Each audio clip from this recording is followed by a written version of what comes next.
자갈치 시장 바닥에서 저는 독종 옥분이로 통했습니다. 남편 없이 생선 내장을 따고 얼음장 같은 물에 손을 담그며 40년을 버텼습니다. 그렇게 억척스럽게 모은 돈으로 부산 알짜배기 상가 건물을 세 채나 샀지만 저는 여전히 구멍난 고무장갑을 기워 쓰는 늙은이일 뿐이었습니다. 제게는 눈에 넣어도 안 아픈 외동아들 형석이 하나가 있습니다. 번듯한 대학을 보내놨더니 사업한답시고 제 속을 까맣게 태우는 녀석이지요. 그러던 어느 날이었습니다. 며느리 세연이가 웬일로 살가운 미소를 띠며 찾아왔습니다. 어머니, 이번 칠순에는 저희가 정말 근사한 효도 한번 할게요.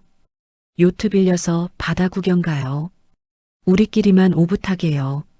평소 바다라면 지긋지긋하다며 질색하던 며느리가 웬일인가 싶었지만 아들 녀석까지 옆에서 엄마, 이번에 제 사업 막힌 거 뚫리면 다 엄마 덕분이니 꼭 가셔야 해요. 하며 손을 꼭 잡는데 애미 된 도리로 어떻게 거절하겠습니까? 그날 밤 저는 장롱 깊숙한 곳에 숨겨둔 통장을 꺼내보며 생각했습니다. 그래, 이번 여행 다녀오면 녀석들 빚이나 좀 갚아줘야겠다. 그것이 제 무덤을 파는 길인 줄도 모르고 말입니다. 잠시만요. 이 이야기를 끝까지 함께 들어주실 분이라면 구독과 좋아요 한번 눌러주시면 큰 힘이 됩니다. 여행 당일 부산 앞바다는 유난히 파도가 거칠었습니다.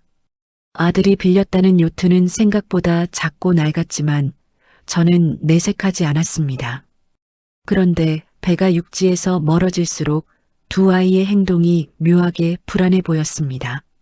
며느리는 자꾸만 시계를 보며 손톱을 물어뜯었고 운전대를 잡은 아들의 뒷목은 식은 땀으로 젖어 있었습니다. 얘들아, 너무 멀리 나가는 거 아니냐? 바람도 차고 이제 그만 돌아가자. 제 말에 며느리가 화들짝 놀라며 가방에서 보온병을 꺼냈습니다. 어머니, 무슨 소리세요? 이제 막 나왔는데. 여기 따뜻한 유자차 좀 드세요. 제가 직접 타렸어요. 평소 물 한 잔도 제 손으로 안 떠먹던 아이가 건네는 차. 그 차를 받아드는데 손이 미세하게 떨리는 것을 보았습니다. 따뜻한 차 한 모금을 마셨지만 뱃속은 오히려 싸늘하게 식어가는 기분이었습니다. 그때 뱃머리에 부딪히는 파도 소리가 마치 저에게 도망쳐, 지금이라도 도망쳐 라고 속삭이는 것만 같았습니다. 배는 인적이라곤 찾아볼 수 없는 망망대의 한가운데 멈췄습니다. 주위에는 갈매기 한 마리 얼씬하지 않았습니다. 갑자기 아들이 엔진을 끄더군요. 정정만이 감도는 바다 위 아들과 며느리가 저를 향해 다가왔습니다. 그들의 눈빛은 더 이상 자식의 눈빛이 아니었습니다. 탐욕과 공포가 뒤섞인 짐승의 눈빛이었습니다. 형서가 왜 그러냐? 표정이 왜 그래? 뒷걸음질 치는 저를 향해 며느리가 악을 쓰듯 소리쳤습니다. 여보, 뭐해? 시간 없어. 빨리 끝내. 그 순간 아들이 덜덜 떨리는 손으로 제 어깨를 잡았습니다. 엄마, 엄마는 수영 못하잖아. 금방 끝날 거야. 고통 없을 거야. 뭐? 그게 무슨 소리냐? 엄마 미안해. 엄마 사망보험금이랑 건물. 그거 아니면 나 감옥 가. 우리도 좀 살자, 제발. 풍덩. 차가운 물살이 제 온몸을 덮쳤습니다. 아들이 저를 밀어버린 것입니다. 얼음장 같은 바닷물이 코 속으로 밀려들었고 저는 허우적거리며 수면 위로 올라왔습니다. 살려주라. 내 새끼야, 애미야. 튜브라도 던져다오. 하지만 배 위에서 저를 내려다보는 두 사람은 고개를 돌렸습니다. 아들은 울고 있었지만 엔진을 다시 켰습니다. 며느리는 도끼 어린 눈으로 제가 가라앉기만을 기다리고 있었지요. 그들은 몰랐습니다. 제가 시집 오기 전 제주도 비양도 앞바다에서 수모래 참기로 1등을 하던 상군 해녀였다는 사실을요. 40년 동안 시장통에 앉아만 있어서 잊고 있었던 제 몸의 감각이 살아야겠다는 본능과 함께 되살아나고 있었습니다. 멀어지는 배의 엔진 소리가 파도 소리에 묻힐 때쯤 뼛속까지 얼어붙게 하는 한기가 밀려왔습니다. 보통 노인이었다면 심장마비로 그 자리에서 죽었을 겁니다. 하지만 제 몸은 기억하고 있었습니다. 50년 전 차가운 제주 바다를 제 집 안방처럼 누비던 그 감각을요. 저도 모르게 잊고 지냈던 숨비 소리가 터져나왔습니다. 젖은 패딩 점퍼가 물을 먹어 천근만근 무거웠지만 저는 살아야겠다는 일념 하나로 점퍼를 벗어던지고 신발을 걷어찼습니다. 저 멀리 검은 등지느러미처럼 삐죽 솟아오른 암초 하나가 희미하게 보였습니다. 저기까지만 가면 산다. 내가 이대로 물고기 밥이 되면 저놈들은 내 돈으로 평생 떵떵거리고 살겠지. 그 꼴은 내 눈에 흙이 들어가도 못 본다. 저는 이를 악물고 팔을 저었습니다. 손톱이 깨지고 바닷물이 폐를 찔러왔지만 아들놈이 저를 밀칠 때 닿았던 그 차가운 손의 감촉을 떠올리며 버텼습니다. 그건 살이었습니다. 그 살이가 역설적이게도 저를 살게 했습니다. 죽을 힘을 다해 암초 위로 기어 올라갔을 때는 이미 해가 지고 어둠이 깔린 뒤였습니다. 바위는 날카로운 따개비 투성이어서 손바닥과 무릎이 찢겨 피가 낭자했습니다. 하지만 아픔을 느낄 새도 없었습니다. 젖은 옷 위로 몰아치는 겨울 바닷바람은 살을 도려내는 듯 했습니다. 형서가, 세연아, 너희가 정말 나를 죽였구나. 암초 틈새에 웅크리고 앉아 밤을 지새우며 저는 짐승처럼 울부짖었습니다. 배신감이라는 게 이렇게 무서운 것이더군요. 차라리 꿈이길 바랐습니다. 하지만 살을 애는 추위는 이것이 지옥 같은 현실임을 뼈저리게 알려주었습니다. 의식이 혼미해질 때쯤 며느리가 챙겨줬던 유자차 맛이 떠올랐습니다. 묘하게 쓴맛이 났던 그 차, 수면제였을 겁니다. 제가 잠든 사이에 바다에 빠뜨려 실족사나 자살로 위장하려 했겠지요. 놈들은 치밀했습니다. 그래서 더 용서가 안 되었습니다. 저는 입술을 깨물어 피를 내며 정신을 붙잡았습니다. 죽지 않는다. 살아서 반드시 너희 눈에서 피눈물을 뽑아내고 말겠다. 새벽녘 희미한 배의 엔진 소리가 들려왔습니다. 환청인가 싶어 고개를 들었더니 낡은 통통배 한 척이 안개를 뚫고 다가오고 있었습니다. 저는 쉰 목소리로 비명을 지르며 웃옷을 벗어 흔들었습니다. 여기요. 사람 살려요. 여기 사람이 있어요. 배가 기적적으로 뱃머리를 돌렸습니다. 가까이 다가온 배의 선장을 보고 저는 제 눈을 의심했습니다. 자갈치 시장에서 30년 넘게 제 생선을 떼다 팔던 저와는 누님 동생하던 김 선장이었습니다. 아니, 이게 누구? 옥분 아줌의 아입니까? 아이고, 세상에 귀신인 줄 알았네. 김 선장은 저를 끌어올려 따뜻한 선실에 눕히고는 펄펄 끓는 라면, 국물을 먹여주었습니다. 정신이 좀 들자 김 선장이 걱정스러운 얼굴로 물었습니다. 아니, 칠순 효도 여행 간다더만 어째 이 추운 바다 한복판에 이 꼴로 있는교? 아들 내미는 어디 가고? 저는 김 선장의 손을 꼭 잡고 말했습니다. 김 선장, 나 좀 도와주소. 내 오늘 죽은 깁니다. 아무한테도 절대 내가 살아있다고 말하면 안 됩니다. 경찰에도 신고하지 마소. 그게 무슨 소리고? 아들이 버리고 간 기가? 이 썩을 놈들이. 김 선장은 눈치를 채고 길길이 날뛰었지만 저는 단호하게 말했습니다. 내 손으로 잡을 깁니다. 내 장례식 치를 때까지 숨어 있다가 놈들이 샴페인 터뜨릴 때 목을 칠깁니다. 육지에 도착하자마자 저는 김 선장의 도움을 받아 제가 소유한 건물의 관리실장에게 은밀히 연락을 취했습니다. 관리실장이 울먹이며 전해온 소식은 참담했습니다. 회장님, 도련님이 지금 실종 신고하고 장례식장 특실 잡아놨습니다. 변호사 불러서 유산 상속 절차 밟고 있다고요. 보험금 청구도 벌써 문의했답니다. 저는 거울 속에 비친 찢어지고 부르튼 제 얼굴을 보며 싸늘하게 웃었습니다. 그래, 장례식 준비 잘 해놔라. 그게 너희들의 장례식이 될 테니.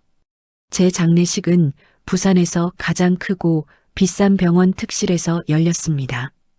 김 선장의 트럭을 타고 병원 주차장에 도착해 그 화려한 조화들을 보는데 기가 차서 헛웃음만 나오더군요.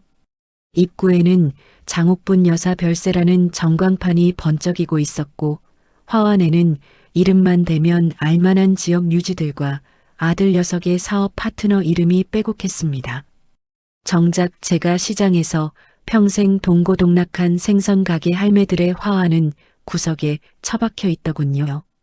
저는 김 선장이 구해다 준 젖은 상복 사실은 해녀복 위에 검은 코트를 걸친 기괴한 차림을 입고 지팡이를 짚은 채 영안실 복도를 걸어갔습니다. 발인 날 아침이라 로비는 한산했지만 특실 안에서는 샴페인 잔 부딪히는 소리가 들려왔습니다. 형서가 고생했다. 이제 그 건물 담보로 대출 풀리면 우리 숨통 트이는 거야. 어머님도 하늘에서 기뻐하실 거다. 며느리의 목소리였습니다. 그래, 엄마가 마지막에 큰일 해주고 가셨지. 보험금 나오면 당신 차부터 바꾸자. 그동안 고생했어. 아들의 목소리에는 슬픔이라곤 한 톨도 묻어있지 않았습니다. 오히려 후련함과 들뜬 기대감이 묻어났지요. 드르륵. 제가 문을 열고 들어갔습니다. 향 냄새 대신 달콤한 술 냄새가 진동하는 분향소.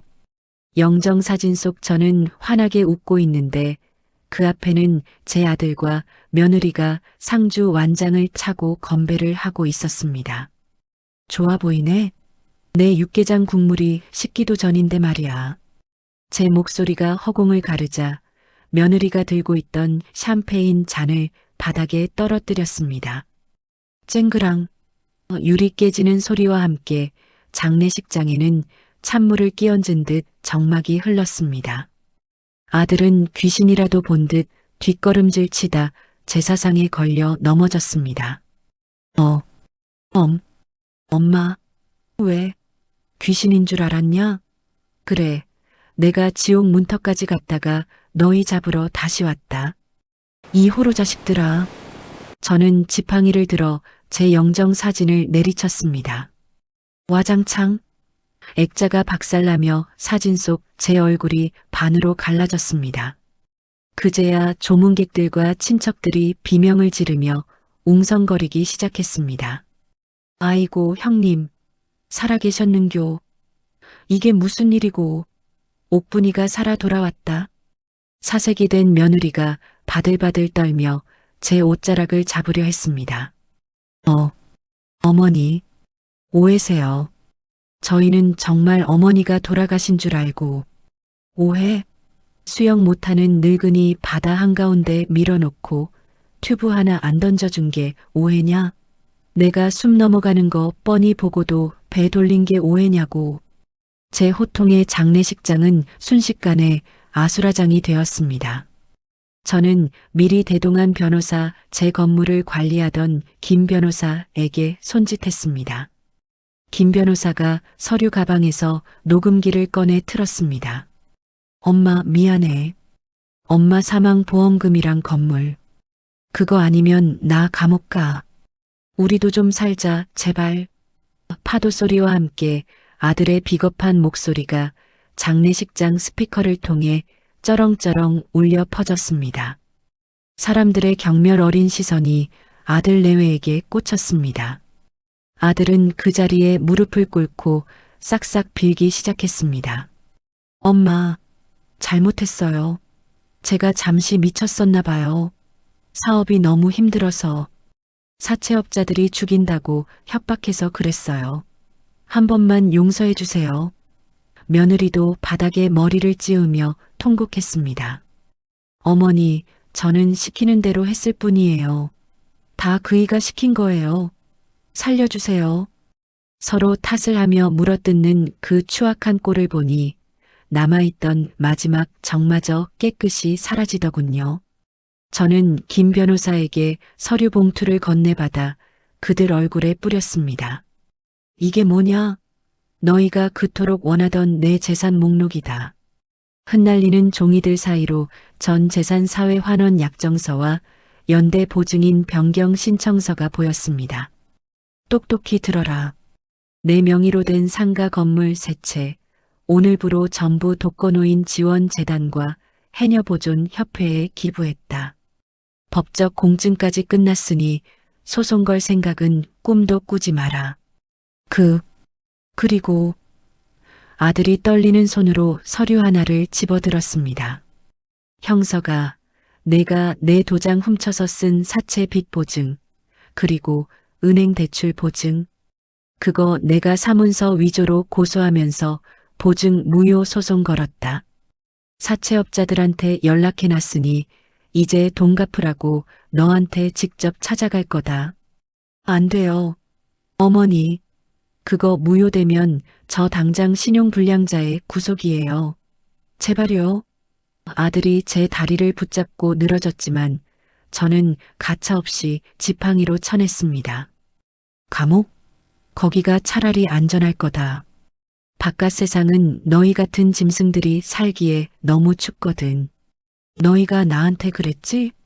튜브 하나 없이 바다에 떠 있는 기분이 어떤지 이제 너희가 빚더미라는 바다에서 직접 겪어봐라. 그때 신고를 받고 출동한 경찰들이 장례식장 안으로 들이닥쳤습니다. 존속 살해 미수 및 유기 혐의로 박형석, 김세연 씨를 긴급 체포합니다.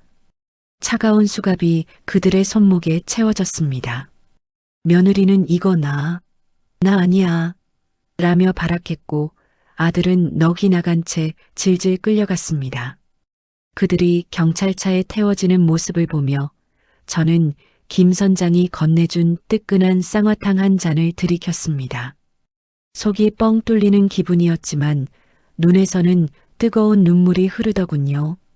자식을 제 손으로 감옥에 보내는 어미의 심정이 오죽했겠습니까? 하지만 그것이 제가 해줄 수 있는 마지막 참교육이었습니다. 폭풍 같았던 사건이 지나고 1년이 흘렀습니다. 저는 더 이상 돈 많은 생선 할매로 불리지 않습니다. 전 재산을 기부하고 빈털터리가 되었거든요. 하지만 제 표정은 그 어느 때보다 밝습니다. 저는 요즘 다시 물질을 시작했습니다. 7순이 넘은 나이에 무슨 주책이냐 하겠지만 바다에 빠졌던 그날 저는 깨달았습니다.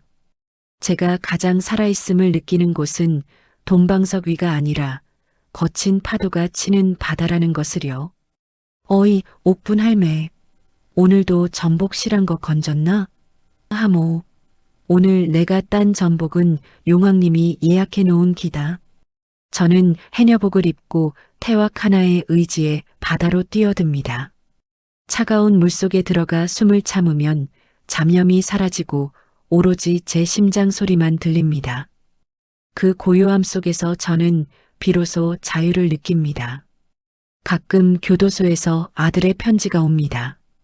처음엔 원망과 돈 좀 넣어달라는 구걸뿐이더니 요즘은 제법 반성하는 내용이 적혀 있습니다. 공장에서 일하며 번 영치금으로 내복 한 벌을 보냈더군요. 그 내복을 받아들고 한참을 울었습니다. 300억짜리 건물보다 죄짓고 땀 흘려번 그 몇천 원짜리 내복이 저에게는 더 값진 유산이었습니다. 며느리는 출소 후 식당에서 설거지 일을 하며 근근히 산다고 들었습니다. 찾아오지는 않더군요. 염치가 있다면 평생 제 앞에 나타나지 않는 게 맞겠지요. 어느 화창한 날 저는 갓 잡은 싱싱한 해산물을 들고 자갈치 시장 좌판에 앉았습니다. 지나가던 젊은 부부가 흥정을 합니다. 할머니, 이거 좀 깎아주세요. 저희 부모님 드릴 건데. 부모님 드린다고? 아이고, 효자네. 내 돈 안 받을 테니 그냥 가져가소. 대신 부모님한테 전화 한 통 더 해드리고 그게 제일 큰 효도다. 저는 덤으로 멍게까지 얹어주며 활짝 웃습니다. 제 인생의 겨울 바다는 끝났습니다. 이제 제 앞에는 따뜻한 봄날의 파도만이 출렁이고 있습니다. 돈은 잃었지만 저는 제 자신을 되찾았습니다. 그리고 진짜 어머니로서의 삶을 다시 시작했습니다. 오늘 이야기 끝까지 시청해 주셔서 감사합니다. 다음 이야기로 다시 찾아뵐게요.